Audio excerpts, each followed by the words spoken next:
அத்தை வாங்க, வெயில் ரொம்ப அதிகமாக இருக்குது, சில்லுன்னு ஒரு ஜூஸ் போட்டு குடிப்போம். இப்பதான் மருமகளை நினைச்சேன், வெயில் தாங்க முடியலையே ஒரு ஜூஸ் கேட்போம் அப்படின்னு. அம்மா அம்மா வாமா என் செல்ல மாவுளை சீக்கிரம் வா. இங்கே பேசுறது இப்படி தான் காதில் விழுன்னு தெரியல, கரெக்டாக ஜூஸ் போடுறோம்னு சொல்கிறோம் வந்துட்டா.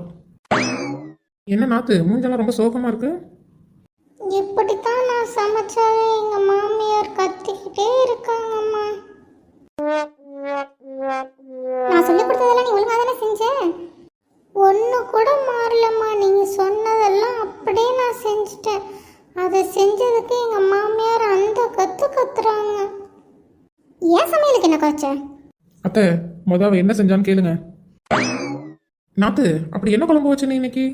அண்ணி இன்னைக்கு ருசியா சிக்கன் சாம்பார் வச்சேன் அண்ணி. விதவிதமா தோசை சுடலான்னு நேத்து இடியாப்ப தோசை சுட்டேன் அண்ணி. அது பிஞ்சு தோசை ஏன் சுட்டிருக்கன்னு என்ன கேக்குறாங்க.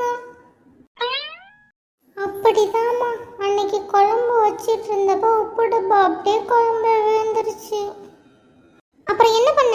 வேற என்ன குழம்பு வைக்கிறதுன்னு யோசிச்சியா? சரி இல்லம்மா, அந்த குழம்புக்கு என்ன பேர் வைக்கலாம்னு யோசிச்சு அப்புறம் உப்பு குழம்புனே நான் வச்சுட்டேன். இங்க பாரு, ஓ மாமியார் கத்துறாங்க. இதெல்லாம் ஏன் மருமக பண்ணான்னு வச்சுக்க என்ன பண்ணுவேன் தெரியுமா?